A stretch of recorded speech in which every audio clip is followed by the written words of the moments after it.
અમદાવાદ શહેરમાં દીપડો દેખાયો, ઘુમા વિસ્તારમાં દીપડો દેખાતા લોકોમાં દહેશત છે। શરણદીપ સોસાયટીમાં દીપડો દેખાયો છે। સોસાયટીના સીસીટીવીમાં દીપડાના આટાફેરા કેદ થયા છે।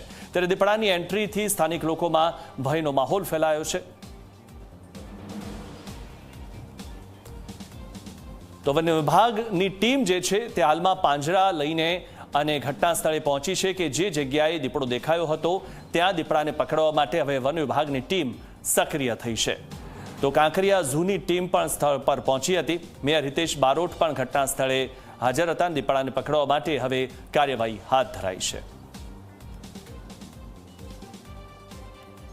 તો ઉલ્લેખનીય બાબત એ છે કે હવે અમદાવાદમાં પણ જંગલી પ્રાણીઓ એટલે કે દીપડો દેખાયો છે અને અમદાવાદના ઘુમા વિસ્તારમાં દીપડો દેખાયો।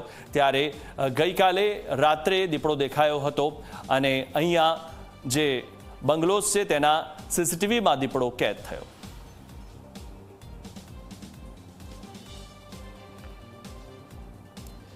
તો આપ જે આ દ્રશ્યો જોઈ રહ્યા છો, વન વિભાગ દ્વારા પાંજરા લાવવામાં આવ્યા છે અને દીપડાને પકડવા માટેના ચક્રો ગતિમાન કર્યા છે। ત્યારે હવે જે દીપડો અહીંયા દેખાયો તો સીસીટીવીમાં કેદ થયો છે દીપડો અને અહીંયા રસ્તે જતા પણ લોકોએ દીપડો જોયો હતો। ત્યારે હવે અહીંયા પાંજરા મૂકવામાં આવી રહ્યા છે અને દીપડાને પકડવા માટેની કાર્યવાહી ચાલી રહી છે। ત્યારે વન વિભાગ અહીંયા આવ્યું છે અને વન વિભાગ દ્વારા આ વિસ્તારમાં પાંજરા મૂકવામાં આવી રહ્યા છે અને દીપડો તેને પકડવા માટેના કાર્યવાહી પણ થઈ રહી છે। ત્યારે અહીંયા આ જે બંગલોઝ છે તેના સીસીટીવીમાં દીપડો દેખાયો હતો।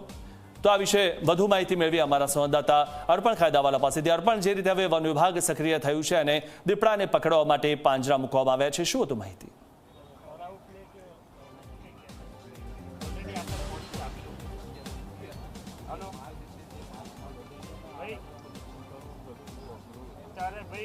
જી અર્પણ,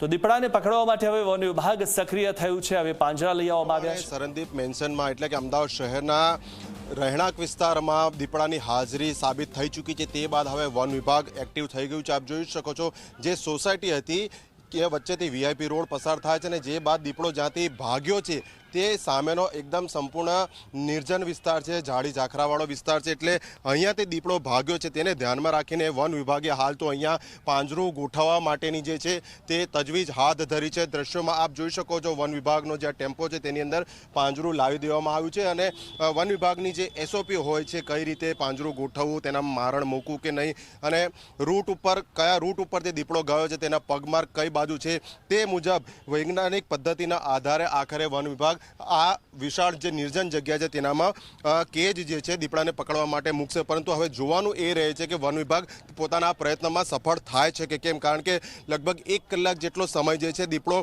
આ વિસ્તારમાં ગત રાતે જોવા